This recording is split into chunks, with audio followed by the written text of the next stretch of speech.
thank you very much for that welcome here.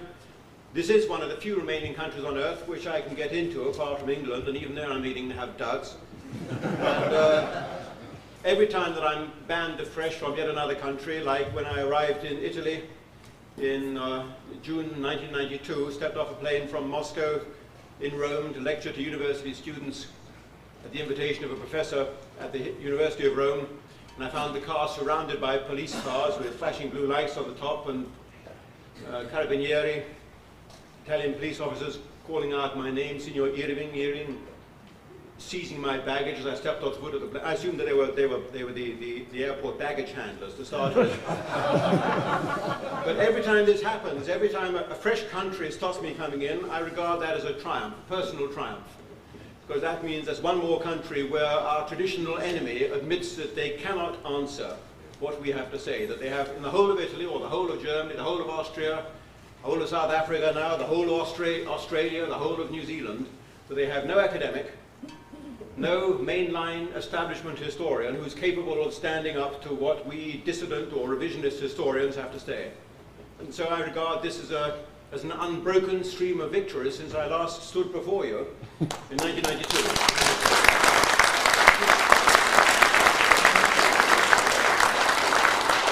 Before I embark on the main part of this talk, which is the narrow subject of what we can learn about the final solution from the Joseph Goebbels diaries, let me just sketch in some of the methods that the traditional enemy have used to try and silence me since I last spoke before you. You may remember that as I was here in Los Angeles, on that occasion, a letter reached me, delivered to me by Federal Express from the Canadian government, warning me not to try to set foot in Canada for my then upcoming tour across Canada from Vancouver right across to Ontario. I took legal advice, and the lawyers said that this letter means nothing. I've not broken any laws in Canada. I'm prima facie unlikely to break any laws in Canada. The conviction that was marked up against me in Germany for having said that the gas chamber in Auschwitz that they show the tourists is a fake. This $22,000 fine inflicted on me in Germany for having said that, it turns out to be true. The Auschwitz authorities themselves, now under pressure from us, have conceded that it's true. That conviction would not stand up in Canada because there's no crime in Canada known as defaming the memory of the dead. This spurious piece of Orwellian thought crime that the German government has cooked up under pressure from God knows where to prevent historians from saying what is obvious and blatantly true. So I went to Canada, and I flew from Toronto to Vancouver, and from Vancouver I went to Victoria on Vancouver Island, and I delivered a speech that evening to the Freedom of Speech Association in Victoria, and they were kind enough to award me the George Orwell Freedom of Speech plaque. 10 minutes after that, I made my speech of thanks, and 3 minutes after that, 8 Mounties burst in and led me away in handcuffs. I think it was a fitting end to the evening of this Freedom of Speech Association being awarded the Freedom of Speech George Orwell plaque. So,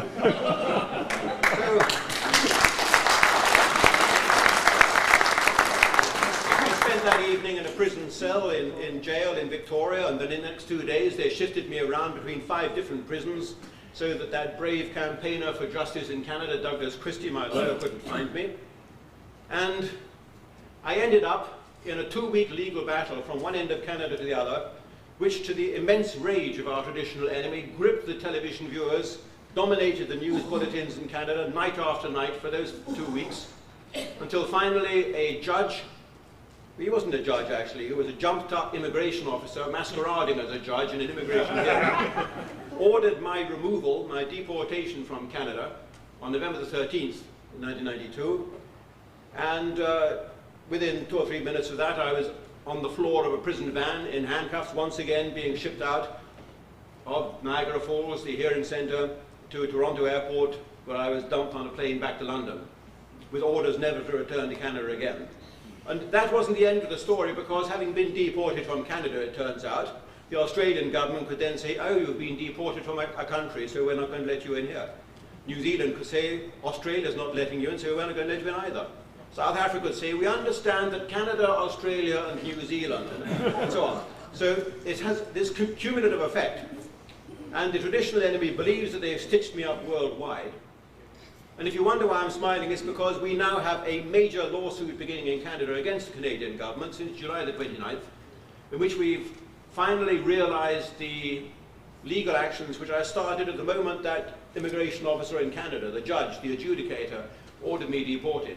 Because as he ordered me deported under the glare of the television cameras in that room in Ontario, there were 40 television channels and radio stations present, such was the media interest. I jumped up from the dock where I'd been held. Another man sitting in the public gallery, acting on my code word instruction, Valkyrie, jumped up simultaneously with me. I slapped a writ on the judge, and he slapped a writ on the case presenting officer as the agent of the minister, and we now have a full-scale action going against the judge and the Minister of Immigration in Canada for wrongful imprisonment, wrongful deportation, and all the rest, and they don't like it one bit.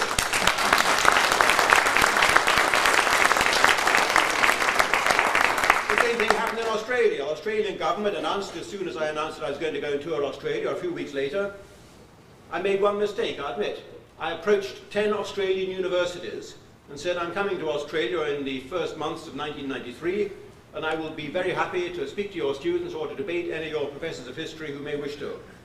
Whereupon all 10 professors of history wrote letters of protest to the Australian Jewish Congress demanding that I should be kept out of Australia this time. I've been there 2 or 3 times before. But this time they decided it was getting too dangerous for them and they wanted me stopped coming in. They don't stop their own people coming in, this is true. Deborah Lipstadt, the name may be familiar to you. She just finished touring Australia. She was flown down there at the expense of the Australian Institute of Jewish Affairs, who paid her a very fat fee and paid all her expenses and her airline tickets to Australia and across Australia for a whole month, where she toured the whole country, defaming me and saying that the revisionists were a bunch of Holocaust deniers. Watch that phrase, the Holocaust deniers. It's beginning to take root worldwide. Holocaust deniers. Well, these Holocaust deniers, the Deborah Lipstadts of this world, they get in where they want, and the only kind of debate that they understand involves the use of handcuffs and prison cells and police thugs and violence when that doesn't work, and of course, as Professor Forisson knows, violence and acid in the eyes and all the other traditional academic methods of debate.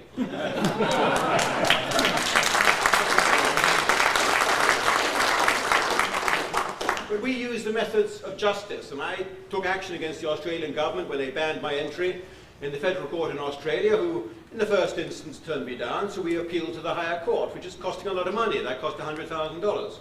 But I have a 3,000 strong group of backers worldwide now who are enabling me to fight these legal actions against these governments. They're doing it with taxpayers' money. I'm doing it with our own. September the 16th last year, the Australian Federal Court, the full federal court sitting in West Australia, ruled that the minister had acted illegally in banning me. In the meantime, it had turned out that the minister had acted on the personal instructions of Paul Keating, the Australian Prime Minister, and the Australian press entirely on my side. An unusual feeling, this. You wonder why until you realize that certain people don't influence and own the press in Australia the way they do in the Northern Hemisphere. In Australia, the press is largely in the hands of Rupert Murdoch, who's not one of our traditional enemy, or in the hands of the Fairfax family, who again are entirely independent and fair-minded. And every single newspaper in Australia came out not just with articles, but with editorials on my behalf. A most unpleasant experience for Paul Keating, because these newspapers also investigated the money he had received and from which quarters and from which groups and congresses he had been paid this money to stop me coming in. And we went a stage further. We got a judge's order in Australia. The judge ordered that the minister should open his personal files to us.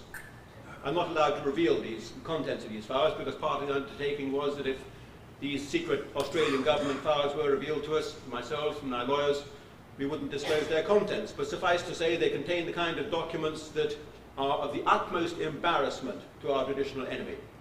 They contain letters, for example, from the Jewish organizations around the world promising certain things and threatening certain things, and these letters are in the files, and I'm going to publish them one day. I'll get around this down on Sunday.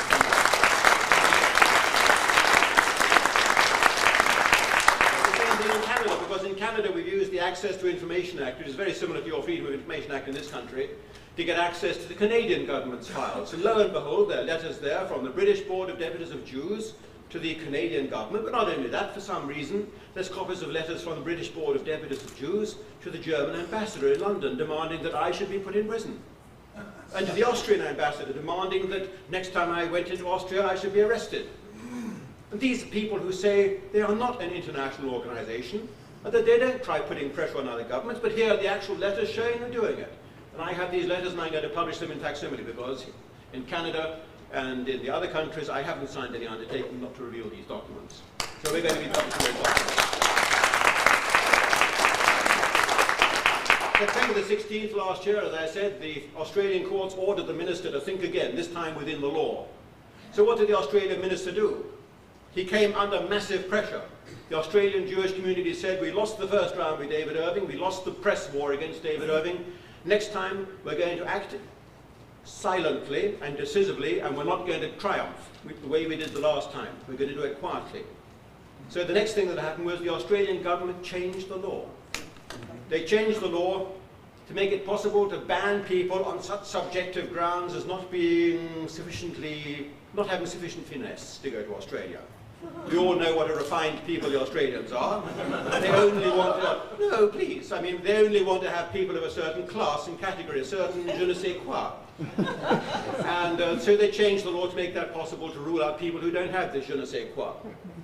And sure enough, May this year, the new minister announced that David Irving just didn't have the je ne sais quoi to come in this time. The words he put it, I was in Key West at the time, and I got a phone call from the Australian newspapers that night saying, Mr. Irving, you realise you've now been banned again. The minister has announced in Parliament that he's banning you on the grounds that you are of bad character. So, not normally a fast-thinking man, I said, well, having an Australian minister of the Labour Party describing me as being of bad character, I now know what it would feel like if Lieutenant Colombo criticised the cut of my raincoat. So the fight continues. We've now started yet another action against the Australian government in the Australian courts. The last one cost him $100,000 because the court ordered the taxpayer to pay all my legal costs. And we're starting all over again in Australia, and I've got very fine lawyers and barristers working on this in Australia, and they say this time, Mr. Irving, there's no doubt at all, the minister has definitely broken the law this time, and we're definitely going to get you in, because this time we're going to ask the judge to make an order that you be given the visa. So I think at the end of this year, I will be going to Australia and we'll be carrying on the fight there down under. And of course, then New Zealand is faced with a problem, because they've been waiting for Big Brother to make up her mind. And Big Brother has made up his mind to the tune that I'm going to have to be let in, and New Zealand will have to do that. And Wendy Ross, the president of the New Zealand Board of Jews, put pressure on the New Zealand government not to let me in. We've got all these facts, we've got all the letters, we've got all the videotapes. I've got agents and correspondents around the world who've kept me well furnished with all documents and data and all the videos of what's been going on. And it's been very interesting, I can say that, sitting at the center of this cyclone to see the methods that have been used worldwide in this frantic attempt to try and shut me up. And I'm not one of the most, I'm not really a hardcore revisionist like Bradley Smith. He needs to be shut up, because he is dangerous, believe me. But what they're worried about with me, of course, is that I have a track record. I'm an established historian with books in the university libraries and with books that university students around the world swear by. And if I say something, then students tend to prick up their ears and say, well, there's probably something in what he says. Now, this explains why, when I found the diaries of Dr. Joseph Goebbels in Moscow, very shortly before I spoke to you last time, in July 1992, I went to Moscow and I found in the Soviet secret state archives on 1,800 glass plates the private diaries, microfilmed, of Dr. Joseph Goebbels, the Nazi propaganda minister. And I can't go into details as to who gave me the tip-off, because again it would breach confidentiality. There are certain German historians who are friendly to me, tipped me the wink that the material was there and that it was just waiting to be lifted by someone. So I went to Moscow and I got this material, to the immense, unbounded rage of all the rival historians around the world who couldn't believe that I, the incorrigible neo-Nazi fascist scum historian, had got the stuff that they had been looking for 50 years. Because if you're a historian, over the last 49 years, you realize that the Goebbels diaries probably contain all the dirt, all the lowdown on the Third Reich, and yet all the vital parts of the Third Reich history, the things that we're really curious about, like the Night of the Long Knives, when Hitler ditched Ernst Röhm and the SA brown shirt leaders, or the Night of Broken Glass, the Kristallnacht of November 1938, or the Reichstag fire mystery. All these really crucial episodes these seminal episodes of the Third Reich history, the rise and fall of the Nazi Party, those were precisely the periods that were missing from the published Goebbels diaries, the diaries which have been in the public domain for the last 40 years or so. They've trickled out one way and another. First of all, a major collection of paper, the original Goebbels type diaries of 1942 and 1943. They're in the Hoover Library now, in Sanford, California. But even those are not complete. 1944 was missing, the vital year of D-Day and the bomb plot was missing, the Battle of the Bulge. 1945 was missing. The earlier years, there were only a couple of notebooks present.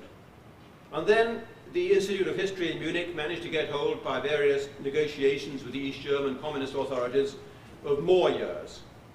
But even they were missing the vital passages. One began to suspect that somebody knew that they were sitting on the trove, the real treasure. They weren't going to release it. They were almost capitalist in their attempt to hold back the good stuff, because that was going to be top dollar when that came out. And in the end, I got it for nothing at all. I didn't pay one bent nickel for this material. And I went to Moscow. I reminded the head of the Soviet State Archives that they published 3 or 4 of my books in the Soviet Union over the years, and he assumed that therefore I was kosher, I suppose, and he just let me have this material. It didn't last long, because when I went back on the second occasion in July 1992 to complete the work, I found it getting stickier and stickier as the week progressed. They weren't able to find the boxes I'd seen the time before. They weren't able to find specific files. I had to fight and plead and holler, and they still weren't turning up the stuff I really wanted. And on the last day, it turned out, well, the secretary of the archive director came up to me and said, Mr. Irving, she said, I've got a very embarrassing question to ask of you. Have you been stealing any material from our archives? Now, this is something that a historian doesn't do. When you work in the archives, you're working on trust, you have an obligation to posterity. You do not permanently remove stuff from the archives. I had an arrangement with the archivist himself, the chief archivist, the director of the archives, that permitted me to remove certain glass plates from the archives for copying, because they just didn't have the facilities. They didn't even have a microfilm reader there. He allowed me to remove these glass plates on honor and bring them back, having made the necessary photographic prints. But you bring them back, you don't steal them. Somebody, it turned out, had been clipping off the archives, trying to stop me getting access, so they'd said, watch out, Irving's stealing your material. So I signed a declaration, quite truthfully, saying that everything which I had had in those archives was in the archives, and nothing was missing. The archives director was very pleased to have the declaration, said it would make it easier for him in future, and she added, the secretary added the pregnant words, the information came from Munich. So this is my traditional enemies around the world trying to trip me up, trying to stop me getting access, but it didn't help, because by that time I'd got 99.5% of what I wanted. I had all the material on my shopping list. The Night of Broken Glass, the Night of the Long Knives, the Krista, the Reichstag fire, Pearl Harbor, everything, the whole of 1944, everything that I needed, the whole of the months leading up to the outbreak of World War II, I've got the lot. The first, it's quite an unusual feeling, you know, when you're looking at something, the microfiche glass plates, the original Nazi glass plates and the original AGFA boxes, 1,800 plates, each with 25 or 40 images on them, a total of 70 or 80,000 pages of paper, microfilmed on those glass plates. And you know, you're the first person to read them, since Goebbels in 1945 ordered the stuff to be put on glass in case of damage to the originals. I don't know what happened to the originals. No one knows now where the originals of these notebooks are, on these pages of typescript. They've gone probably forever, but fortunately they were put on glass, and I was the first person to see them. It was difficult because the Russians, as I said, don't have a microfilm reader. They didn't have a microfiche reader, but suspecting in advance I might need that, because having been to Moscow in the 1970s, when at that time you had to take the obligatory roll of toilet paper and the bath plug with you from the West, because you knew you wouldn't find it in the hotel when you got there. On this occasion, I thought through it all in my own mind, what do I need to take with me? You're going to take on the second trip, I took a microfilm reader with me, so I took a screwdriver and screws and insulating tape and everything you thought you might need, because you knew you weren't going to get it on the spot. And on this first trip, I thought, suppose, it's incredible, I mean, they're in archives, but just suppose they don't have a microfilm reader. You better take something with you. So I went to Selfridges over the road, like Macy's, and I asked if they got a magnifying glass there, what was the most powerful magnifying glass, and it turned out the most powerful magnifying glass you can get really is about 12 times magnification. What I didn't know is that the more powerful the magnifying glass gets, the smaller it gets. And if you think about it, that little lens at the bottom of the microscope shows how small you can get. And this 12 times magnifier was about as big as my little fingernail. So I had to hold it up like this to read these microfiche with it for the first week that I was there. But it worked. You could, if you didn't mind straining your eyesight and ruining it permanently, which I didn't given what I had in my hands, then you could read for the first time Goebbels' handwritten entry about the Reichstag fire, who set fire to it. And there it is. He's describing how he's in his home with Hitler that evening at 9 o'clock and the phone rings, and it's the prankster, Putzi Hanfstengel, telephoning, saying the Reichstag's on fire. And Goebbels thinks he's been had twice by Hanfstengel already that week, and he thinks it's another prank. So he just puts the phone down. And Hanfstengel phones again and says, you better listen to what I'm saying, the Reichstag's on fire. And Goebbels thinks, well, this may be serious after all, so they make a phone call to the local police station on the Brandenburg Gate, who confirms that the Reichstag was on fire, whereupon Hitler and he jump into a car and drive straight down the road at high speed to the Reichstag, where they find that their worst fears are confirmed. This is in the handwritten diary. It's obviously genuine, the whole story, and it confirms roughly what we know from other sources. And I'm the first person to read it. So it gets even better, of course, because the diaries of Goebbels don't start in 1933 when the Nazis come to power. They start when he was a student at Heidelberg University, and they carry on all the way through until, well, the ones that survive until a few days before he committed suicide in 1945 with his family in Hitler's bunker. Never has there been such a contiguous source of information for historians to use, but never has there been a source that is more fraught with danger. Think about it. Nobody's diary is genuine. Everybody lies to their diary. Okay, lie is possibly a bit sharp. But everybody is his own hero in his own diary. Everybody was in the right. And, I mean, I'm sure that when Mark Webber writes his diary, then he's going to be totally in the right about this whole Willis-Carto business. And Willis-Carto in his diary is saying that he's in the right. So who do you believe? And that's what it is with diaries. You've got to know how to judge them and how to use them. What Goebbels writes in his diary about Goebbels, you treat it with suspicion. What Goebbels writes in his diary about a fight between Rosenberg and Koch is probably more genuine, although he's got his sympathies with one side. So you've got to learn to be very... I'm saying this for a reason, because when we come to look at what the diary says about the night of broken glass, it's not what you expect it to say. And it's embarrassing for me, and it's embarrassing for history, and you can only really straighten things out when you accept that Goebbels has his reasons for writing things in a certain way. But I'm something of an expert with diaries, you know, because I've been looking at people's diaries over the last 30 or 40 years as a historian, and I know the things to look for. I've got a prurient mind. It always amuses me the way that people write in their diaries certain euphemisms for relations with the opposite sex. I won't describe to you which words I use in my diary, but okay, I will. I mean, it says, Lucy came round and was amiable. Okay, so it's such a harmless word, it's not going, but it is a code word. But you slip up after a time, you get lax. Lucy came round and was amiable twice. And that's what I had the private diary of Field Marshal Milch. To get back to third-party politics again, I had the private diary of Field Marshal Erhard Milch, and he had the habit of putting a little X on the line between 2 days in his diary, which looked harmless enough, until sometimes you notice there were 2 X's, and on one occasion during the Battle of Stalingrad, when he was in Berlin, very fraught occasion, there were 3 X's, followed by the initials EH, all done into a kind of piece of graffiti monogram, a kind of logo, XXXEH. But EH, I happen to know, was Edith Hesselbart, his private secretary, whom I then tracked down on Lake Constance, and who was most indignant at this imputation until I told her that the Field Marshal had written it in his diary, whereupon she then confessed. So, if you know what to, and in the case of Dr. Goebbels, coming back to him, if I give you the bottom line first, everybody knows, of course, that Dr. Goebbels has gone into history as the arch Casanova of the Third Reich. He was the jackrabbit. He was the one with the greatest sexual prowess. He was the one with a string of amour. Every film starlet could only make headway in the film industry in Germany by using the minister's casting couch, so to speak. And yet it turns out, unless I'm grievously wrong, that he was aged 34 when he first had sexual experience with a woman. Now that is relatively late, I think. 34.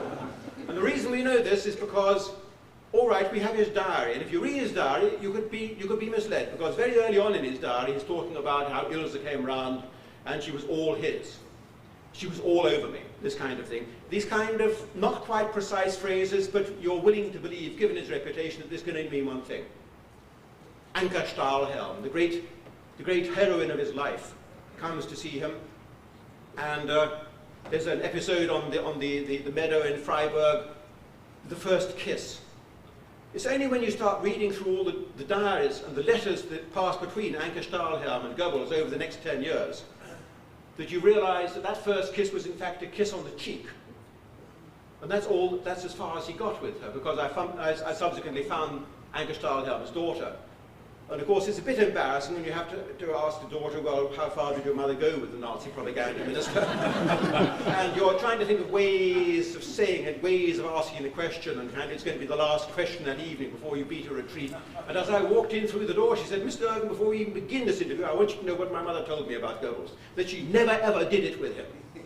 She found him intellectually fascinating, a man of enormous presence, but physically repulsive.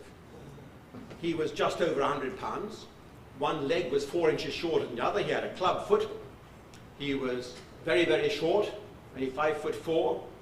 He was a bit of a freak, in other words. But he knew how to sweet talk the ladies, how to finesse them, to use that word again.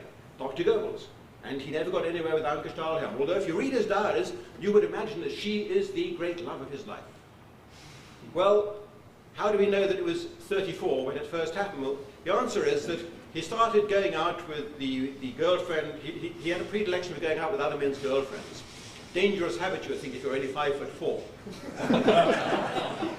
He went out with the girlfriend of Mr. Bronner, Olga Bronner, who Mr. Bronner himself later on turned out to be Jewish, which is a bit of an embarrassment for him.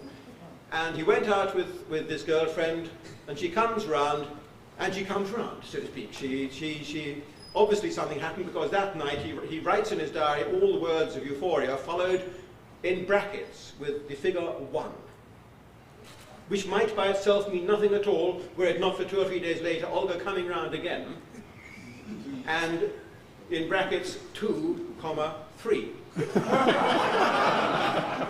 Well, this is rather like being twice amiable, isn't it? I mean, it's a bit of a giveaway, and given what we know about the kiss on the cheek, which would have been all that he got in previous years, you can be pretty certain that this denotes that, and that is 1931.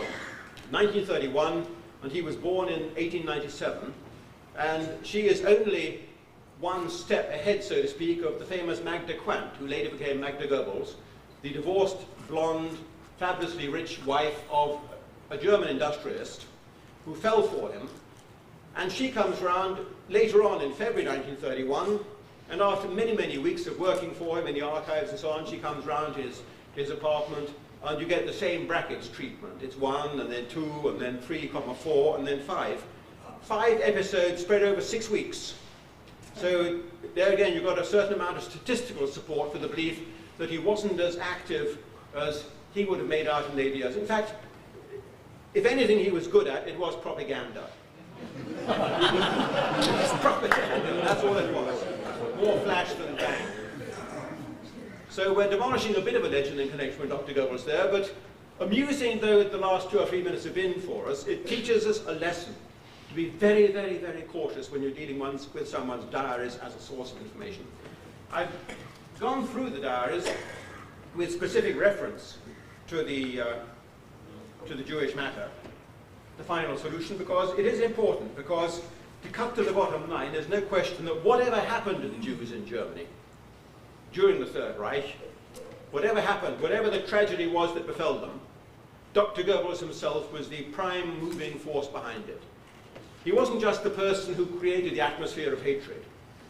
He was also the person who pulled the levers and started the trains literally in motion. What happened at the other end is still a matter of open debate, and that's one of the moving causes of revisionism at this moment. One of the moving causes. It would be wrong to believe the revisionists are only interested in the Holocaust. It would be a very sad thing if that were true. But if we go back over the diaries and over his private letters, we can see a very strange Dr. Goebbels emerging, in fact.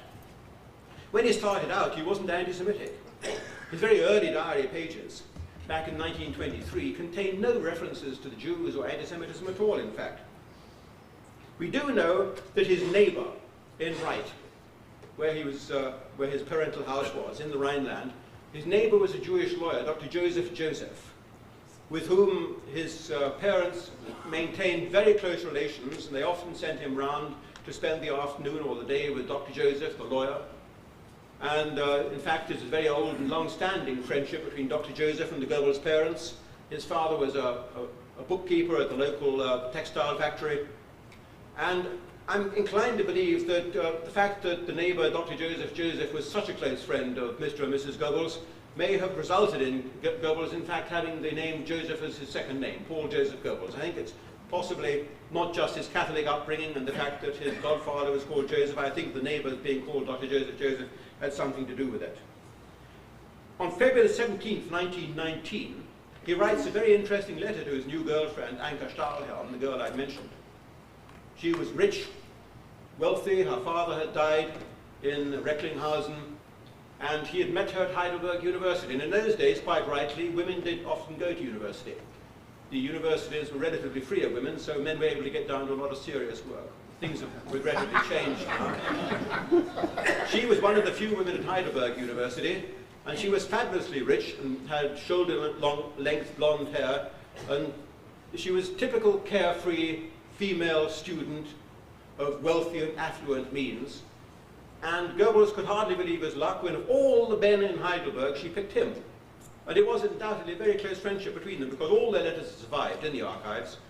I was able to use them all before the German government ordered that I should be banned from the German archives, in an act of incredible spitefulness.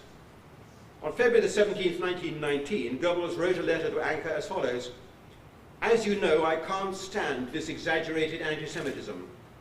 My view is you don't get rid of them by huffing and puffing, let alone by pogroms, and even if you could do so, that would be both highly ignoble and unworthy." This is because she had made a mildly anti-Semitic remark in a letter to him, common in these circles of society in which she moved at that time, and he had indignantly written back to her, putting her in her place for using an anti-Semitic remark. I don't believe in anti-Semitism, he says. It's ignoble. You can't just get rid of them by pogroms. And if you could, it would be ignoble. His professor, his favorite professor at Heidelberg, his professor of literature, because that's what he specialized in, was Professor Gandolf, full name Gundolfinger. He was in fact Jewish. This had no effect on Goebbels whatsoever. In fact, when Gandolf said that he couldn't find time to fit Goebbels into his semesters, he passed him on to another professor, Professor Max von Walburg, who was another Jew. And Goebbels, to the end of his life, spoke very highly of these two professors. This was typical of Goebbels, that he was able to regard individual Jews in one category, but the Jewish people as an object of his contempt in another category. In October 1922, however, October the 30th, 1922, he delivered a lecture in Wright in which he comments approvingly on Oswald Spengler's criticism of the Jewish people. And so you can see that a certain trend has begun to set in. And I often wonder, is it something innate that only comes to in maturity, with puberty, that people become anti-Jewish? Or was it his surroundings? I don't know. We can't define what caused Goebbels to become anti-Semitic round about 1922. Certainly by the time he arrived in Berlin, 1926, as Gauleiter, his anti-Semitism was in full flood, and of course what he saw in Berlin completed the picture for him. I think that his formative experiences after World War I, he was too young to fight in World War I, he was an invalid, the army refused to accept him because of his clubfoot, which was a bit of a humiliation for him. He worked in a bank, and in that bank, of course, he had a lot of visual experience of what Jewish banking methods were like. He saw the Jews ruining ordinary people in Germany. Speculation, he saw inflation wiping out ordinary people's entire savings, and his colleagues at the bank will undoubtedly have drawn his attention to the role of the Jews in that. The private banks in Germany were almost entirely Jewish. But another factor came to play for him, because when he left university, he was an aspiring writer. He wrote poetry, he wrote plays, he wrote newspaper articles, and he had aspirations of moving up not into just the local provincial newspapers of the Rhineland. He wanted to write for the great national newspapers, which were controlled by the Ullstein family or by the Mosse family. Both of them were Jewish, and his approaches to these two newspaper companies, both with articles that he wanted them to publish and also subsequently his approaches asking for direct employment, were rudely rebuffed. No surprise, if you look at the private papers of Theodor Mosse, now Theodor Wolf, rather, the chief editor of the Mosse publishing house, these are in the archives, and you see that he is corresponding almost entirely only with Jews. It's a kind of the networking, what we would nowadays call networking. And if you're outside the loop, you can't break in. And we know this because we are mature, but when you're a young student coming out of university full of great idealism and full of belief in your own superior talents, the first realization that you can't break into the loop, that the network is there to keep people like you out, this will have not been without effect on the young Dr. Goebbels. It will have had a great impression on him. So his being rebuffed by these editors undoubtedly had an effect on his anti-Semitism. He wasn't innately anti-Semitic against individual Jews at this time. When he left Anker Stahlhelm in a rage because she went off and married another young man, eventually George Mummer, a half-baked lawyer, Goebbels started a long affair with a girl called Else Janker. And one day when he's commenting on his own physical debility, saying that he realizes that he must be quite unattractive because of his club foot and all the rest of it, she says, well, you think you've got problems, I'm half Jewish. And this was a great shock to Dr. Goebbels at that time. And her half-Jewishness, or what he describes as her mixed race, her mixed blood, grew more and more important in the relationship between them until finally it led to their breakup. And he was very happy, really, when he then got the chance of going to Berlin in 1926 to become the Gauleiter of Berlin, where the Nazi party was falling apart and was almost insignificant at the end of 1926, because this gave him a chance to dump the little half-Jewish Else Janker with good grace, that he could turn his back on her and start a new life in Berlin, where he had eyes on another girl called Josephine Baer.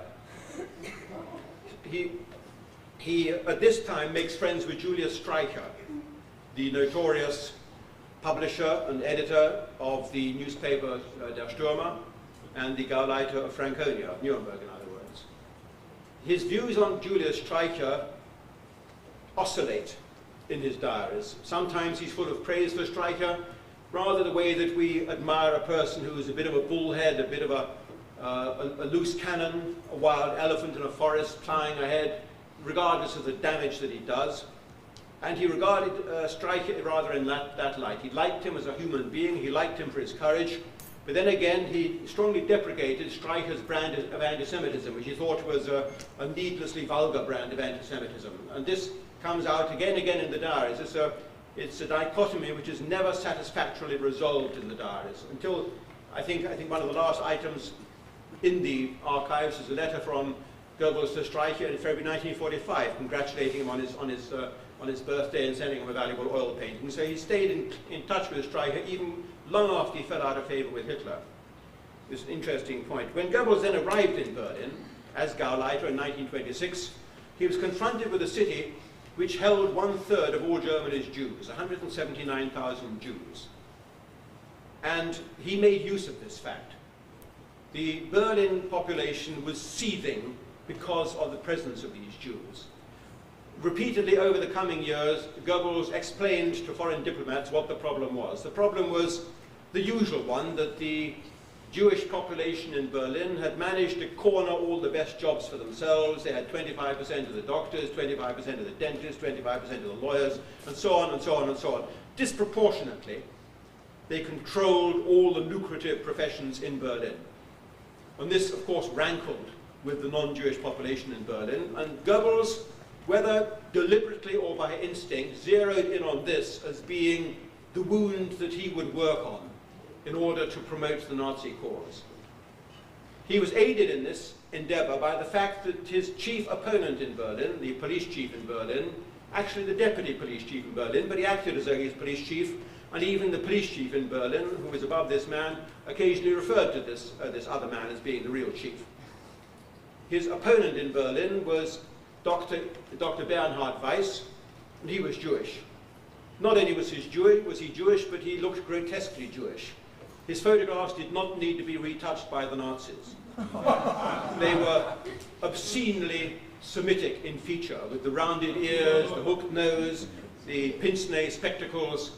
Dr. Bernhard Weiss, whom Dr. Goebbels then promptly renamed Isidor, to such a degree of success that within 2 or 3 years there wasn't a Berliner who didn't believe that Isidor was Bernhard Weiss's real Christian name, or real first name.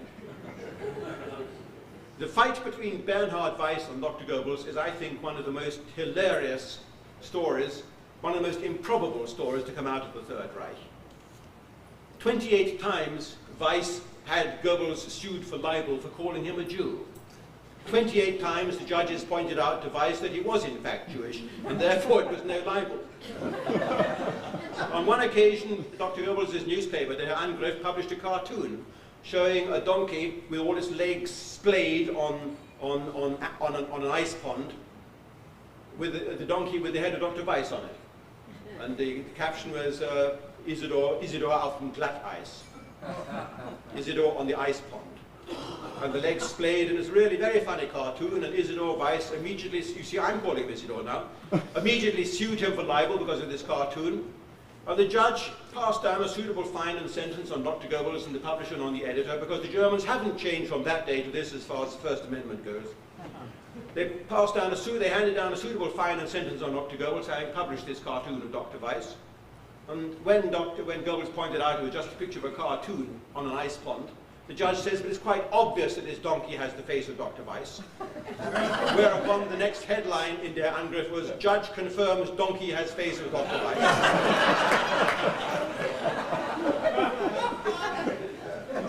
A German professor of etymology, I suppose you would say, of the German language, has recently published a book of 600 pages purely devoted to the fight between Dr. Goebbels and Bernhard Weiss.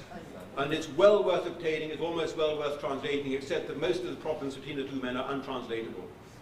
I located Isidor Weiss's daughter living in London now, Hilda Baban Weiss, and I pleaded with her for a nicer photograph of her father, pointing out that the ones I have aren't very flattering.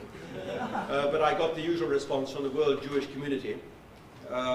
Massive threats, total silence from the lady in question, telephone calls from other people. So I've had to abandon that, and unfortunately when my biography of Dr. Goebbels comes out, it's going to have to use these rather unattractive pictures. Part of the problem for the Social Democrats and for the Democrats in Berlin, as Goebbels began the rise of the Nazi Party in Berlin, was that much of what he said was true. Notice I'm not saying everything he said was true, but much of what Dr. Goebbels said was true. The Jewish community in Berlin didn't only dominate the legal and medical professions, they also dominated the crime scene. I've quoted in my biography the figures produced by Interpol at that time for the percentage of Jews among those arrested for drug dealing and narcotics. It turns out that 3/4 of the pickpockets in Berlin who were arrested were Jewish, this kind of figure. So it was quite easy for Dr. Goebbels to draw attention to this fact, rather the same as the racists, I suppose, in England draw attention to the disproportionate number of coloured people who are arrested for criminal offences in Britain now. And when the facts are true, it's very easy to embellish them and to add on them and to ride on them in a propaganda campaign. And within a very short space of time, Dr. Goebbels, in fact, was generating such success. His recruiting methods were so successful that he realized that anti-Semitism was undoubtedly the ticket to ride into power. It came to him as second nature. Every time there was a new scandal in Berlin, the Jews were at the base of it.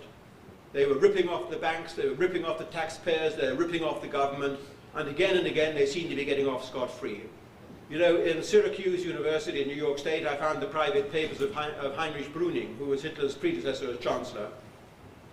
And in Brüning's papers is a manuscript written by Brüning in which he describes the problems that he had as Chancellor. For example, he carried out he ordered an investigation of the Jewish merchant banks in Berlin and their methods, and as he writes in his manuscript, the results were so horrifying that I ordered this document be kept top secret, because if it had been allowed to come to the public knowledge, it would have resulted in anti-Jewish riots. So much of what Goebbels said was true, but of course this just doesn't justify what he later on did or ordered and inspired. We have to keep on emphasizing that fact. At one point, at some point after the war began, he flipped. In fact, before the war began, he flipped. And part of our purpose here this afternoon is going to try to determine where he flipped and why. He'd written a play called Michael, a very well-known play. And it's interesting when you see the various drafts of this play to see how when he first wrote it back in 1923, 1924, it was a straightforward kind of morality play. But as he became more and more annoyed, then he would change things. When Anke Stahlhelm annoyed him, then he changed the leading female character. And when he became more and more annoyed with the Jews, then he built in a lot more anti-Semitism into the play. We know this because the various drafts of the play are available. So you can see him beginning to become anti-Jewish. After he saw his first Hollywood movie, he wrote in his diary on December the 3rd, 1928, "Sheer hell, Jewish kitsch, virtually all you saw were Hebrews." December the 3rd, 1928. Not much has changed even now, of course. The Jewish question, he wrote on February the 15th, 1929, the Jewish question is the question of all questions. And once again you have to say not much has changed. Because what is the topic which dominates the newspapers again and again and again? It dominates the legislatures, it's dominating the classroom now, it's dominating the media, and in Germany it's dominating the courtrooms. It's the Jewish question, whichever way round you look at it, whether it's Holocaust denial or Holocaust denial. So he wrote that in 1929, and it's still there, February the 15th, 1929. He became more and more obsessed with it, and there's a curious example in his private diaries of how obsessed he became. After only 3 years in Berlin as Gauleiter, fighting this increasingly desperate battle, almost with one hand tied behind his back, being repeatedly banned as a political party in Berlin by orders of Dr. Isidor Weiss, having repeated narrow escapes from being sent to prison himself, becoming more and more paranoid, I suppose you'd have to say. He has a dream one night, which he then writes down in his diary the next day. If you want to look it up, the date is December the 17th, 1929. And in this dream, he's in some cloistered surrounding somewhere, and he's running madly down through the cloisters, with the cloisters pillars flashing past him, and he's being chased by the Jews behind him, by rabbis screaming at him, hate, hate, hate. And occasionally he turns round and flings back at them, hate, hate, hate. And he writes in his diary saying, this seemed to go on endlessly, with them chasing and me running, and they never seemed quite to catch up with me. Now, what an odd thing for a man to write in his own diary. You don't often write down your own dreams in your diaries. The mere fact that he had dreams like that shows that he was becoming paranoid and obsessed with these Jews as an enemy. Then he sits down the next morning and writes it down in his diary. Think about it and ponder why he does that. Now, more and more episodes occurred to give him reasons personally to dislike and hate the Jews. When Horst Wessel, a young Nazi who composed the Horst Wessel hymn, which became subsequently the second national anthem of Nazi Germany, when Horst Wessel was gunned down and murdered by a gang of communists and Jews in Berlin early in 1931. It was a Jew who housed the murderers when they fled. This kind of thing would undoubtedly have had an effect on Goebbels. He would have written it all up, he would have chalked it all up on a little list of grudges to harbor against these people. Subsequently, he found out that Magda, his new girlfriend and subsequent wife, Magda Quandt, her stepfather was Jewish, Friedlander. Even worse, when he started going out with Magda, the famous episodes of the brackets, the 1 and the 2 and the 3 and the 4 and the 5. For days at a time, she didn't come to see him. And he began to suspect there was a rival. And eventually, she doesn't come to the phone. She doesn't turn up, she doesn't keep dates and appointments, and eventually he finds out that there is a rival, a law student living with her. And not just a law student, a Jewish law student. A man whose name is Viktor Alasorov. And Viktor Alasorov, in fact, he's so enraged to find out that she's two-timing him, and that she's also at the same time seeing the Nazi Gauleiter of Berlin, Dr. Goebbels, although the party at that time is relatively small still.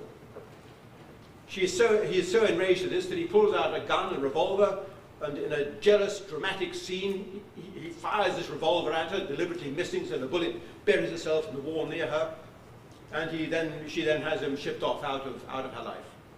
Although even then, he keeps on coming back and pleading to be taken back. This man is Viktor Arasorov.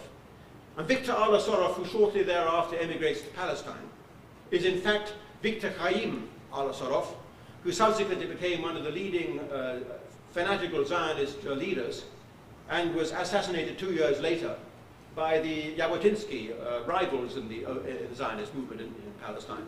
A little known fact there, a little quirk of history, and here Goebbels is experiencing that the love of his life is two-timing him with a Jew. Not just with any Jew, but with a fanatical Zionist leader. A man who was subsequently, only 2 years later, in fact, gunned down in the streets of Tel Aviv. This may also, we have to speculate, may also have gone into his little data bank of reasons to dislike these people for. Because he was besotted with Magda, there's no question. He couldn't believe his own luck. In fact, Magda was rather ambivalent about Dr. Goebbels. The only reason that Magda started dating Dr. Goebbels, as you'd say now in America, the only reason she started dating him was so that she could be near that fascinating Mr. Hitler. This was the only reason that she agreed to go along with him, and eventually agreed to marry Goebbels, so that she could always be in Hitler's surrounding. In fact, there was rumour that one of her children actually came from Hitler. The rumour had it was Helmut, but if you see the photographs of little Helmut Goebbels, then you can be pretty certain it wasn't Helmut because he looked just like Dr. Goebbels. It may have been one of the other ones. I suspect which one it was. That's neither here nor there. When the Nazis came to power in 1933, within a month, Goebbels was able to flex his muscles. The Nazis came to power in January 1933. He wasn't appointed propaganda minister for another month, the reason being that Hitler wanted to fight one more election battle, and he needed Goebbels to fight the propaganda side of that election battle, and as he pointed out to Goebbels, rather speciously, I think, I'm not going to make you propaganda minister because it wouldn't be right for the propaganda minister of the Reich, a government employee, to fight a partisan battle on behalf of the Nazi Party, because originally it was a coalition, of course, a Nazi coalition in 1933. Within a very short space of time, the world's Jewish community struck back at Nazi Germany, and this fact must not be overlooked. We all too readily talk about the book burning and about the Nazi boycott on the Jews and things like that as though these things happened in a vacuum. They didn't happen in a vacuum. The Nazi boycott on the Jews of April the 1st, 1933 was a direct reprisal by Nazi Germany, a very foolish and ill-considered reprisal, for the Jewish boycott on Nazi Germany which preceded it. As soon as the Nazis came to power, the world's Jewish community announced that they were going to boycott Germany. They were not going to take any more German films, they would see that they weren't produced or accepted anymore. They were not going to, the Jewish restaurateurs in England said they wouldn't serve German customers anymore. If you read the newspapers of that day, the Daily Express and so on, you'll see all the details of this Jewish boycott on Germany, which is now all too readily forgotten. All we hear about is, and all we see on the movies, is the Nazi boycott on the Jews, which began for one day. It was a 24-hour boycott on April the 1st, 1933, of brown shirts and SA men standing outside jeweler shops in Kurfürstendamm and stopping the customers getting in, which really hurt the Jewish community in Germany quite a lot, as a warning to them, and as a warning to their brethren overseas to go easy on Nazi Germany. And of course, it didn't work, because it's just enraged the Jewish community even more. They don't like having their omnipotence tested or called into question, as we're seeing now, of course.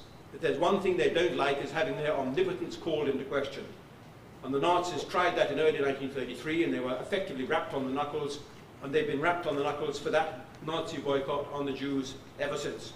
Goebbels organized that boycott. If you read his diaries, you get the impression that Hitler authorized it, sanctioned it, and possibly even suggested it. But to my mind, there's no doubt at all this is Goebbels playing his favorite trick of having an idea, putting it into force, and then writing in his diaries that he had got Hitler's approval in advance. He did it in 1932, when he persuaded Hitler to stand unsuccessfully, as it turned out, for the position of president against Hindenburg, and he railroaded Hitler into that unsuccessful campaign, but in his diaries he rather implies that Hitler asked him to go ahead with it, and Hitler sanctioned it in advance. It's important that I state that because we see exactly the same phenomena happening in November 1938, the night of broken glass. I'll come to that in a minute, because I'm going through the diaries as methodically and in chronological order as I can. Yet at this time he was still ambivalent. He could still split his sides with laughter, as he writes in his own diary on 16th of May 1933, at a cabaret, a nightclub, listening to the Jewish comedian Otto Walburg. He writes in his diary that he split his sides with laughter because the man was so funny. And yet that same Otto Walberg later on dies in Auschwitz concentration camp. So there you've got the whole of the tragedy of the Third Reich really encapsulated in one man's personal fate. You notice I used the word died in Auschwitz concentration camp. I didn't say he was gassed or was killed or murdered. He died. We don't know how he died. It's bad enough that he did. When the Nazis began a campaign against the Jews, inspired by Goebbels in his Chamber of Culture, he began a systematic attempt to get the Jews out of the worlds of culture, theatre, art, music. Of course, there was an outcry from the artists themselves. Furtwängler in particular, the famous composer, the famous conductor, Wilhelm Furtwängler, he stood up very bravely for a number of leading, very famous Jews like Bruno Walter or Otto Klemperer.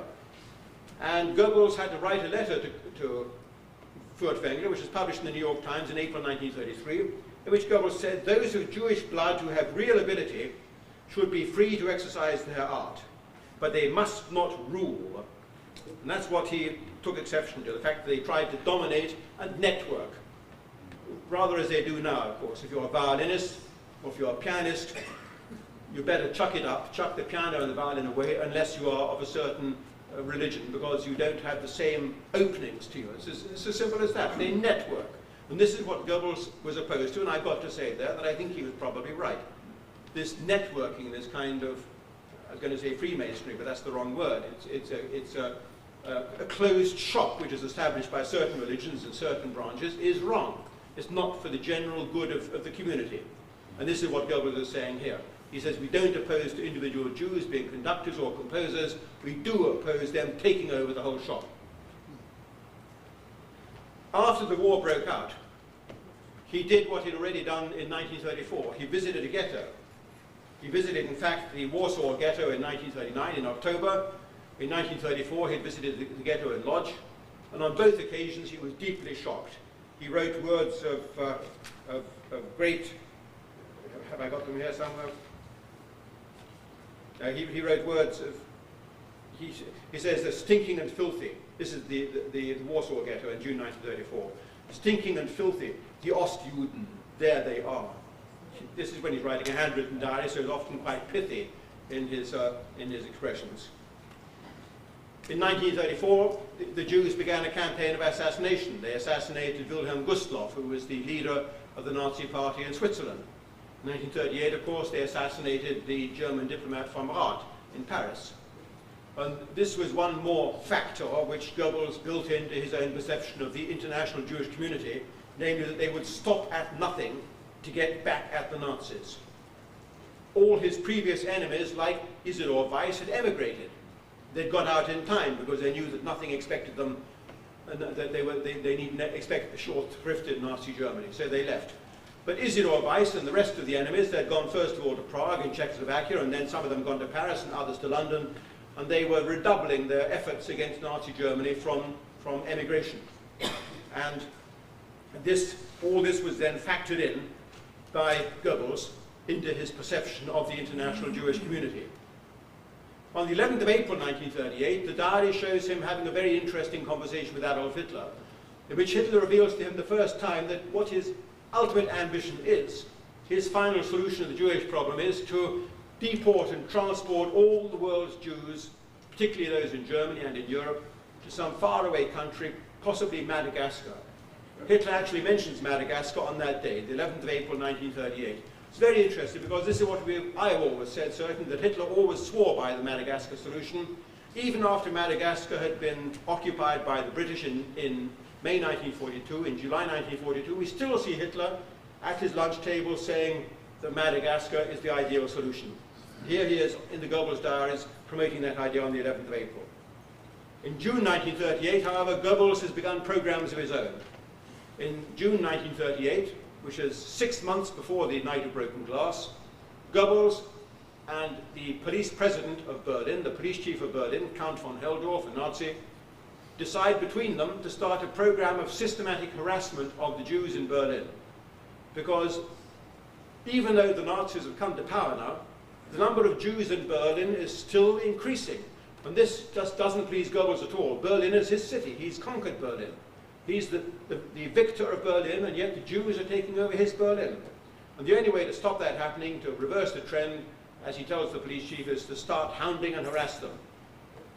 In the University of Princeton library, there's a file of papers called the Adolf Hitler Papers, which was relieved by an American soldier from Hitler's apartment in Munich, and that contains a letter by Goebbels to Hitler in June 1938 reporting on this first pogrom and the methods being used. For example, all the Jews in Berlin had their motor cars called in for investigation, for examination, and most of them were found to be unroadworthy and they were ordered off the roads.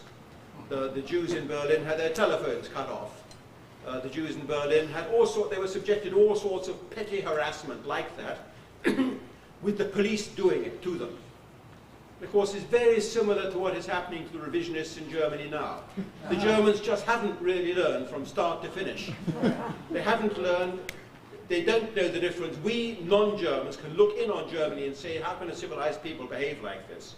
But the answer is that they haven't known any different. The whole of this century, they click their heels together and they salute and they say Superfehl and Jawohl. And the only difference now is that they don't wear the armbands anymore, but the net result is just the same. These are the methods being used by the Nazis in Berlin in June 1938, harassing people within the law, doing what they, rather like your government here, in fact, if we're going to be a bit more objective here, the way your government will suddenly inflict a tax audit on someone. Not because they suspect he's not paying his taxes, because who is? They do it because they know that they'll be able to get him within the law, like Lyndon LaRouche, and lock him up for 40 years, whatever it is. If somebody whose nose doesn't fit, as we say, is that an anti-Semitic remark? I'm beginning to wonder now, this whole business of political correctness now, you're cautious about everything you say. Somebody who's not politically correct anymore, give him a tax audit. And that's what Goebbels advised in June 1938. And in November 1938, of course, there came the night of broken glass. And this is where the Goebbels diary has to be treated with the utmost caution. It began with the assassination of the Nazi diplomat Ernst von Rath in Paris by a Polish Jew, Herschel Greenspan. He didn't know who he was shooting. He just pointed the gun at any diplomat in the German embassy and shot him, and he died 3 or 4 days later. The news of the death of von Rath triggered a number of small-scale anti-Jewish outrages all over Germany, which Goebbels registers in his diary, at first without paying much attention to them. But when the news reaches Goebbels of the man's death, that he has actually, I'm sorry, the original news of the shooting triggered the outrages, but when the news of von Rath's death reached him, he was together with Hitler in a beer hall in Munich for the annual Nazi Party anniversary celebration, November the 9th. And after Hitler has left, Goebbels made a speech to the Gauleiters in that hall, in which he effectively said, a Jew has shot, a German has died. Obviously, our public is going to be outraged about this. This is not the time to rein in that outrage. These were roughly the words he used. We've got 2 or 3 sources on that, including, in fact, the British consul in Munich, who very shortly learned of exactly the words used by Goebbels, and he reported them to London and the consul's supporters in the British archives. The result was the night of broken glass. That night, that message from Goebbels, as he writes in his diary, after I speak, everyone makes for the telephones. An interesting phrase, this kind of image you have of brown uniforms and swastika armbands reaching out for telephones to telephone orders all over Germany to get to it, lads. The orders were that it was to be done, but it was to be done in plain clothes, and the police were not to intervene, that there was to be no bloodshed and no harm done to anyone. Unless, of course, the Jews offered armed resistance, in which case they need to expect short shrift. Now, the night that followed was one of Germany's darkest nights in that respect. Many, many hundreds, if not thousands, of Jewish stores and shops were destroyed and demolished. 150 or so synagogues were destroyed and burned to the ground, and particularly in Berlin, 6 or 7 of them were destroyed. The first report that came in the following morning was that 38 Jews had been murdered. On Hitler's orders, 20,000 Jews were then sent to a concentration camp. These are the facts as we know them. But the interesting fact is, what was Goebbels' role in this? Well, I found in the archives one document dated the next day, which shows quite clearly that some kind of orders had actually been issued. I can find it. He writes in his diary, incidentally, our darling Jews will think twice before simply gunning down German diplomats again. And then he sends this message on the following morning, on November the 10th, 1938, to all the Gau Propagandaleiter, who were the propaganda directors of the Nazi Party at Gau level, which is the provincial level. Germany at that time was divided up into about 48 Gaus, or districts, which is the party district. Each one had a headquarters, and attached to each headquarters was a propaganda official. And to each of these propaganda officials, Goebbels sent a message which contained the sentence, "The anti-Jewish Aktionen, or operations, must now be called off with the same rapidity with which they were launched." That's only one sentence in that document, but I think it's a key document, because it does imply that a document issued the day before, which we don't have, but to which reference is made in the interrogation of one or two of the Gauleiters, and which there's a hint in his diary also, that he had sat down the previous day and given certain orders. This does seem to imply that the previous day he had issued an order for Aktionen, which is a Nazi word or a German word, something slightly more sinister than operation. An Aktion has a kind of sinister Beigeschmack, a sinister kind of aftertaste. So in my Goebbels biography I've not bothered to translate it, I just left as Aktionen. I'll repeat it. The anti-Jewish Aktionen must now be called off with the same rapidity with which they were launched. The reason why he had to issue this order we now know, because I know this from Hitler's private staff who told me. Hitler was hopping mad. He was furious when he heard during the night about the outrages that were breaking out all night. Telephone calls started coming in reporting synagogues blazing all over Germany, and Hitler sent for Himmler and said, "What the hell is going on, Herr Reichsführer?" And Himmler said, "Well, send for Goebbels, he knows." And Hitler sent for Goebbels. Goebbels was all over the coals. On the following morning, Goebbels writes in his diary, "I went to see the Führer at 11 o'clock and we discussed what to do next." And we can just imagine what kind of conversation that was between Hitler and Goebbels. Goebbels isn't going to write in his diary, "The Führer has called me a bloody steaming idiot for having started what I did last night." That's not the kind of diary he wrote. It's not an honest diary. So he just writes a one-line thing to remind him that, yes, he did have to go and see the Führer. We discussed what to do next. And this kind of order which he sent out is what he did next. An immediate stop to all the Aktionen. They have to be called up with the same rapidity with which they were launched. So there's no doubt in my mind, and in here I'm afraid I have to disagree with our colleague Ingrid Beckert, who rather exonerates Dr. Goebbels from any of the blame for the Kristallnacht, as I understand it. But if a revisionist can't revise another revisionist, I don't know what a revisionist is. I think that on that night, Goebbels, incautiously and imprudently, and out of a sheer sense of mischief, having got the news that the German diplomat had died, ordered the Gauleiters to go out and start raising hell against the Jews. Put your plain clothes on, don't get caught, the police will turn a blind eye, let's not have any bloodshed, lads, unless the Jews come at you with guns, but let's do something that they're not going to forget in a hurry. This is one corpse the Jews are not going to forget, as he writes in his diary, referring to the death of Hart. They're not going to forget that in a hurry. And of course, it got out of hand. The following morning, the whole of the German skyline was lit up. And even then, he didn't realize how much the world's press would seize on it. And to this extent, once again, you have to regret the fact that the Nazis were so little traveled. Very, very few of them had set foot outside Germany. They didn't realize what the foreign press was like. They didn't realize that outside Germany, then as now, there is a free society which looks on the German antics with a certain degree of wonderment and bafflement, then as now. And that the foreign press seized on this extraordinary outrage, which in the heated climate of political warfare inside Germany in 1938 might have seemed natural, because Germany for years, the Germans have been at each other's throats, the Nazis versus the communists, the Jews, the Nazis. They'd all been at each other's throats, so this kind of pogrom had seemed quite natural. It was just an extension of the street fight. But in peaceful democracies, this kind of thing just didn't go on, and they all had their reporters in Berlin who were sending messages back to England and to the United States and the other free countries of the world at that time, reporting in horror. And Ribbentrop, the German foreign minister, was one of the most scandalized by what Goebbels had done. And Himmler was furious, and Goebbels and Goering went to Hitler and demanded that Goebbels should be dismissed for this outrage. Goebbels had an appalling time trying to repair the damage that he had done. I don't know personally, and to me it is distressing and baffling that Adolf Hitler tolerated what Goebbels did that night. The only explanation being that, as he told Ribbentrop, "I need this man." I need Goebbels because I have other things in plan. I have other things in mind. I'm going to need a propaganda minister of the caliber of Dr. Goebbels. So he had to turn a blind eye on this blooper by Dr. Goebbels.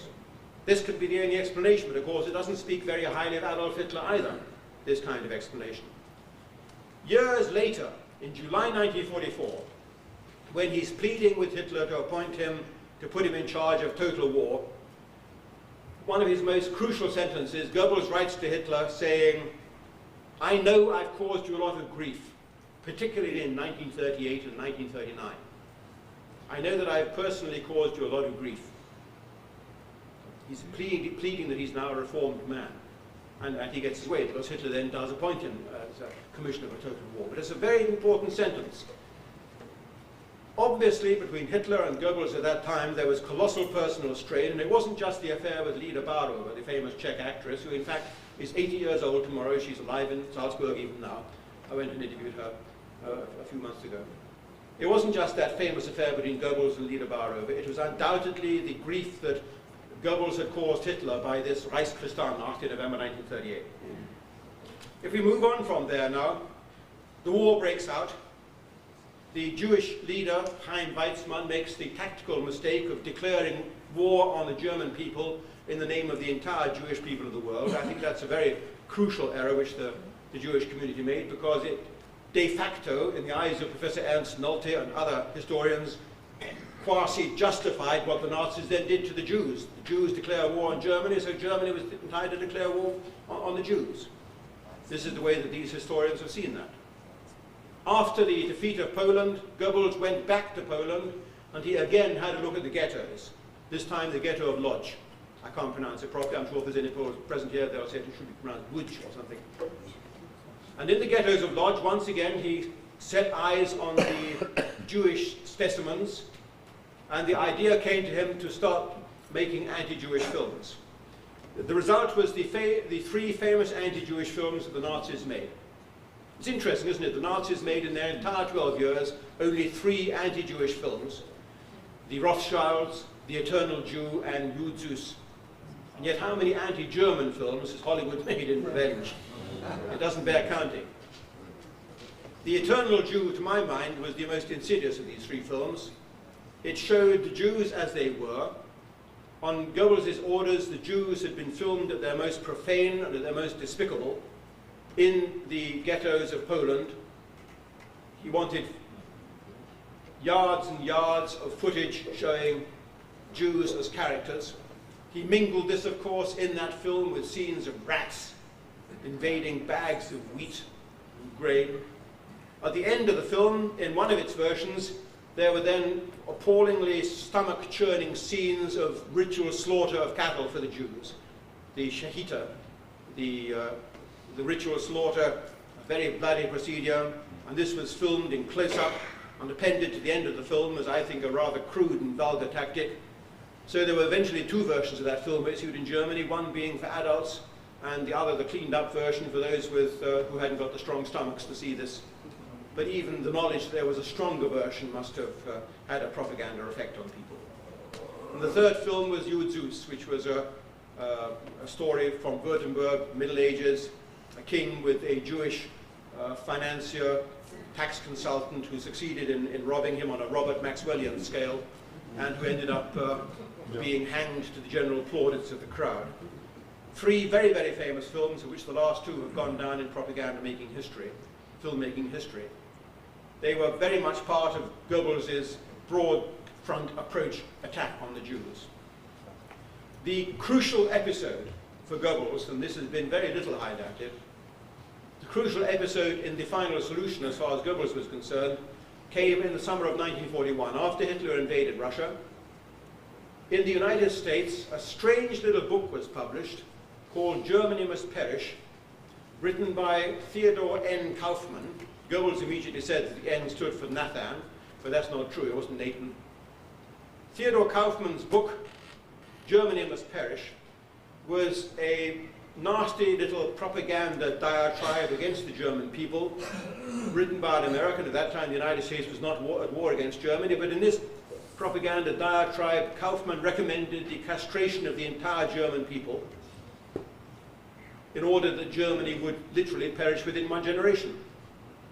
And this had such Freudian overtones and undertones that Goebbels seized this book into light in July 1941 and investigated whether it would be possible to have 1 million copies printed and issued in German translation to every soldier of the German army fighting on the Eastern Front.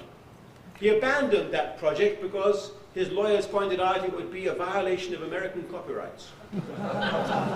You may laugh, but the reason was, as he pointed out, that if we violate their copyrights, they will feel justified in violating Germany's very valuable copyrights. And so he didn't do it for that reason. He had to wait another few months until certain historical events not far from Hawaii resulted in American copyrights not being so valuable after all. This book figures in Goebbels' diaries as being the turning point, which justified him in adopting a much more draconic and radical solution for the Jewish problem as he envisaged it at that time. In August 1941, he immediately went to see Adolf Hitler, showed him the book in translation, and persuaded Hitler to agree to his, Goebbels' plan that every German Jew should be fitted out with a yellow star, the famous yellow star, David with the word Judah written on it, because they had to be separated from the German people and made recognizable. They had to be tagged. And Hitler agreed. It's interesting to note again and again, and this can't be emphasized enough, that again and again it's Goebbels going to Hitler with radical plans and Hitler agreeing. It's never Hitler initiating these plans. Even if the diary appears to look like that, you think back to the Kristallnacht and you think back to the other episodes where, for reasons of politics and posterity, Goebbels has felt it necessary to write in his diary, the Führer thoroughly endorsed what I have done, as he did on the morning after the night of broken glass.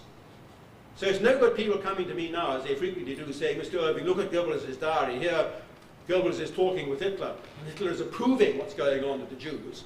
I have to point out that we're reading the diary of an arch liar, a propaganda minister whose diary has frequently been found out to be unseaworthy before. And if we're dealing with the reputation of a man like Hitler who is dead and can't defend himself, you have to be extra careful. And I know this may stick in the craw of historians when I say this, but it doesn't matter whether a man is Hitler or Roosevelt or Stalin. If he's not there to defend himself, then you've got to be 10 times more careful than if he is there to defend himself as far as writing the truth is concerned. And that's why I've been additionally careful in evaluating the diaries of Dr. Goebbels. We come then in early 1942 to the famous Wannsee Conference. Before that, in November 1941, Goebbels has again visited the Eastern Front, and this time he's toured the Baltic states, Lithuania, Estonia, and Latvia. And he's again found the ghettos, and he spent a whole afternoon touring a ghetto in Lithuania, in Kaunas, Kovno, and he's written appropriately disapproving sentences in his diaries about what he has found there. He's also been told what has happened to the Jews in the Baltic states. The Jews have been massacred in the Baltic states, not by the Germans, but by the Baltics themselves, by the Lithuanians and Latvians and Estonians on a colossal scale, in revenge for what the Jews did to them in the 1 year of Bolshevik terror after the Russians marched into those countries in 1940. I'm not going to harp on that. There's no need to harp on that. Suffice to say that Goebbels was told when he arrived in Lithuania that the local people, the locals, have massacred, liquidated hundreds, if not thousands of Jews, even as the German troops marched in. When the German troops arrived there, we now know, they found the Jews had largely gone, liquidated, or fled. So the Germans then decided that it would be possible to evacuate the German Jews to these Baltic territories. I don't know why they hit on this mad solution, because if the Baltic territories didn't like the Jews in the first place, they certainly didn't make it a very safe place to evacuate their own Jews too. They didn't really care. It'll surprise you to know, or it may not surprise you to know, that the prime mover behind the evacuation of Berlin's Jews was less Dr. Goebbels than that great hero of the media, Albert Speer.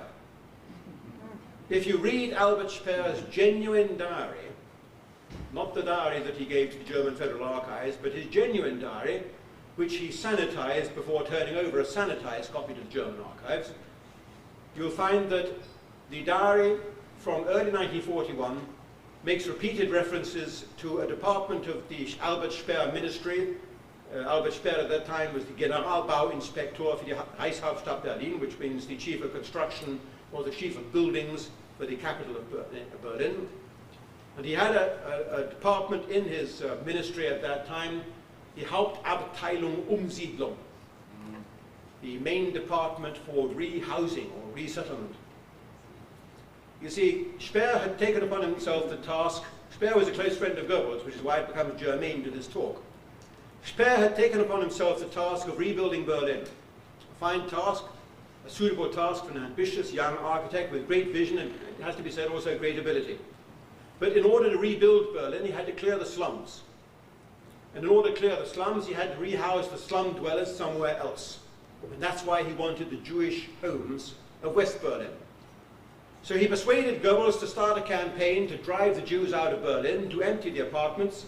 There were something like 24,000 Jewish homes in Berlin that Albert Speer had his eye on. In early 1941, the two of them started this campaign to drive the Jews out of Berlin, each for their own separate reasons. Goebbels wanted to have his own Gau city, his Gauhauptstadt, Judenrein, free of the Jews. And Albert Speer wanted to have those 24,000 apartments empty to move the slum dwellers into, so he could start this kind of domino game as he rebuilt Berlin. So, Zug um Zug, as they say in German, which in this case you can translate as trainload by trainload. The Jews were shipped out of Berlin to anywhere. He didn't really care. Nobody cared. The chief of police, Dalluger and Heldorf, they joined in because they were pals of Goebbels's. Goebbels only occasionally had to go and see Hitler to get approval in broad general terms for yet another operation against the Jews, and they could start off and send another trainload. We know exactly how many Jews were in those trains because in almost all the cases, I think there are about 130 trainloads altogether, in almost all the cases we know exactly how many Jews were loaded onto each train. We know exactly where each train went because by some quirk of historical fate, the actual train papers have survived just for Berlin. So there's no quibbling about it. Some of the trains had 656 passengers, others had 1,030. It was always that kind of order of magnitude. So if there's any debate now about how many Jews you could get into a train bound for Auschwitz or wherever else, just look at these Berlin papers and you'll see it was always around the 1,000 mark. Sometimes a few less, sometimes a few more.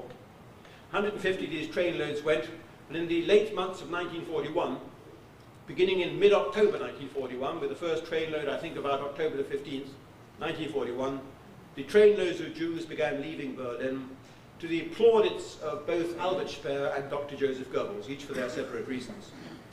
And they went and they stopped and they went and they stopped because this was a low-level, a low-priority program. They were fighting a war. They were fighting this desperate battle outside Moscow. The railway networks were needed for the munition supplies and the troop transports and the reinforcements and the wounded trains, the hospital trains and all the rest. But whenever they could, they would send another trainload through. And they rounded up, first of all the Jews in Berlin who were single, who had no families. If there was one family who had a privileged member, for example, a Jewish woman who had married a non-Jew, or a Jewish man who was working in a munitions factory, that one saved his family. But if there was a family or a single person who weren't privileged in some way, then they were liable to be picked up without warning, allowed to take, I think, 20 or 40 kilograms of baggage with them, put on a train and shipped out in the first months to Riga and to Minsk and to Lodz. Now, what happened to them when they arrived is of marginal interest for this because we don't know that Goebbels knew. I know what happened to them in some cases. There was one particular trainload which left Berlin on November the 27th, 1941, and was destined for Riga. In other words, one of these very first trainloads. We can follow it the whole way through. A few days before that, there's Albert Speer coming to see Dr. Goebbels. It's recorded in the Speer diary, it's recorded in the Goebbels diary, and they decide that it's time for another train to leave Berlin. And on that train, there's 1,030 Jews. They go to Riga, and as they arrive in Riga, they arrive in the middle of a mass extermination. This is something that I'm always very adamant about. Although we revisionists say that the gas chambers didn't exist and that the factories of death didn't exist, there's no doubt in my mind that on the Eastern Front large numbers of Jews were massacred by ordinary criminals, SS men with guns, Ukrainians, Lithuanians, whatever. To get rid of them, local people on the spot they dug pits, or they made them line up on anti-tank ditches, and they just shot them into them. And I've got eyewitness accounts of that, which are genuine, reliable eyewitness accounts. And there's a lot of data relating to that.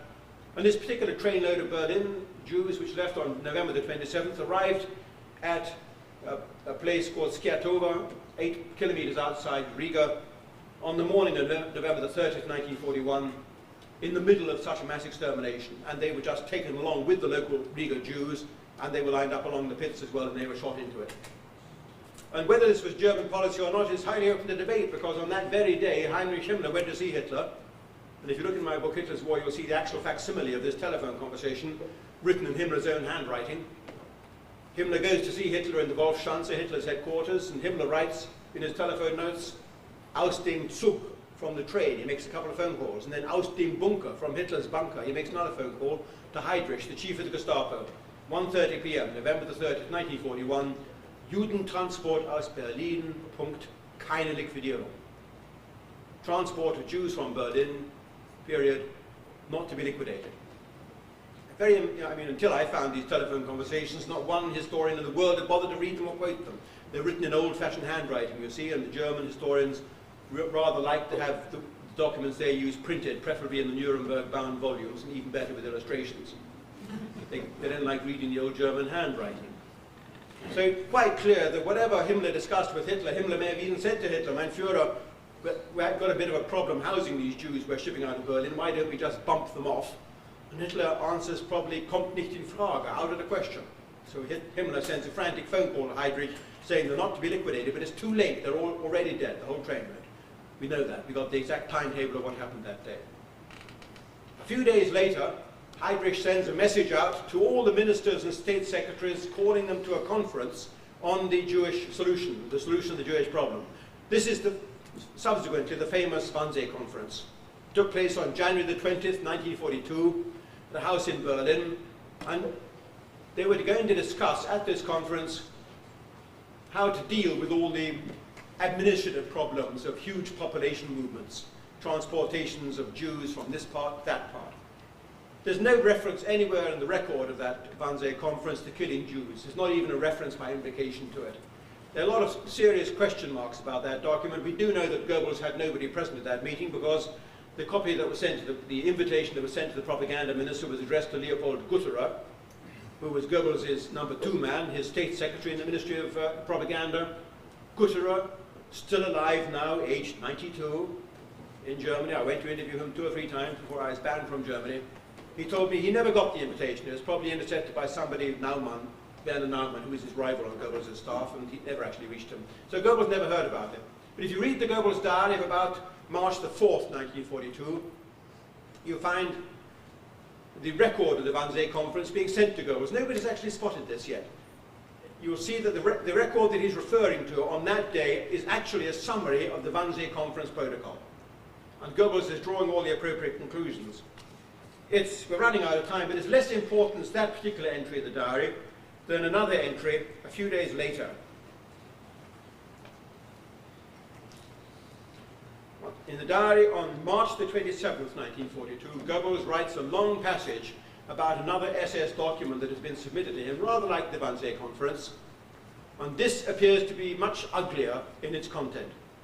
At one point, Goebbels writes, "Beginning with Lublin, the Jews are now being deported eastward from the Generalgouvernement, which was occupied Poland.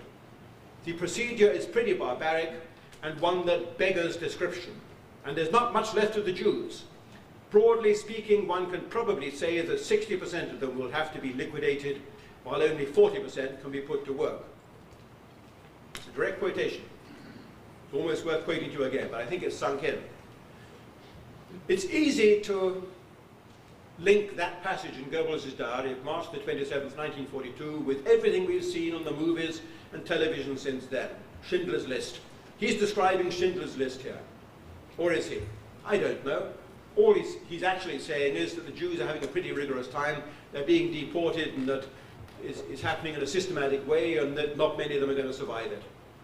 40% are going to be put to work, and the other 60% won't survive. It's a very ugly passage, and it's caused revisionists, of course, quite a lot of problems. I don't mind admitting it. When I went to the Hoover Library in California, this was the first page I asked to see it. The original Goebbels' diaries they've got there, and they've got it there. Okay, but perhaps it's been faked by somebody, by an American after the war. They got the same typewriter, the same paper, and perhaps he faked that page. It's your first knee-jerk instinct in response to that kind of incriminating document. When I went to Moscow, of course, that was the first page I turned up on the microfiche, because if it was actually microfilmed and microfilmed by the Nazis in Berlin in 1944 and 1945, then there's no way an American to fake that afterwards. And there it is on the microfiche, identical. And as a final clincher, it was actually microfilmed in 1947 rather, in New York, from the set that is held by the Hoover Library. So there's 3 different pointers to the fact that that is a genuine quotation from a genuine Goebbels document. And we just have to live with it. The conclusion I draw there is that by this time Goebbels accepts, and I can see Mr. Sherman at the back smirking there, because he thinks, ha-ha, we're cornered by the facts. We're cornered by the documents. But okay, this is the difference between the Holocaust deniers, as we're called, and the Holocaust deniers. We are flexible. If we are confronted with evidence, then we accept it. We roll with the punch, and we say, yes, then we will recast our model, we will recast our hypothesis to take account of that fact and that document too. Whereas the true deniers are what we call the exterminationists. When we go to them with uncomfortable facts, they deny them. They say that can't be true.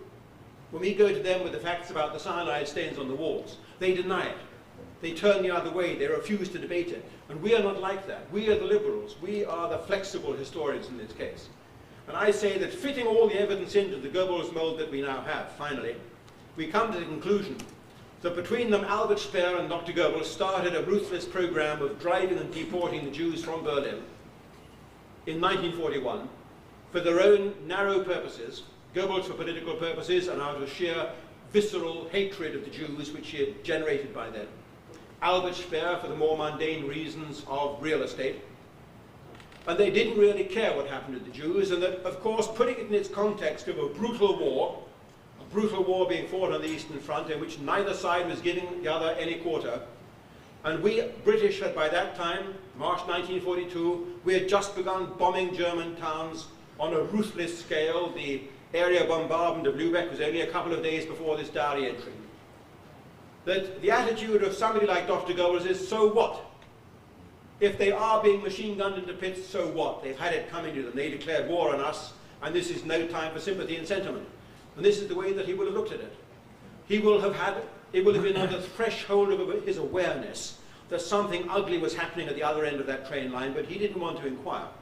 And he wasn't going to find out. And in his papers, in the Jewish YIVO Institute in New York, there's a big set of Goebbels' papers there, and there's one important report sent to him several months later, in March 1943, by his lawyer, Schmidt-Leonhardt, reporting on an inspection visit to Poland again.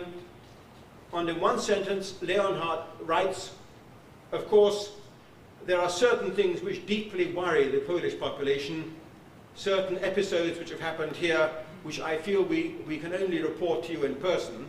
They are as follows. I give you the following instance. And the bottom half of the page has been cut off in Goebbels' office, and it has been marked in the margin with a top secret endorsement saying that the full copy of this is to be found in the office of G.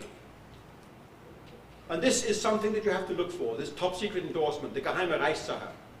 All these documents that Mr. Presak has found in the archives in Moscow, they've got no secret classification at all. They're documents of a janitorial level. But this one, this missing half page, tells me that Goebbels knew damn well that something ugly was probably happening on the Eastern Front, and he didn't want members of his staff asking awkward questions, and so he had the page torn off and locked away in his safe so that it didn't go too far. He used the same kind of language in his diary. I sometimes wonder what his private secretary, Richard Otter, who took dictation of this diary day by day from him in shorthand, must have thought about the boss dictating these awful things into the diary.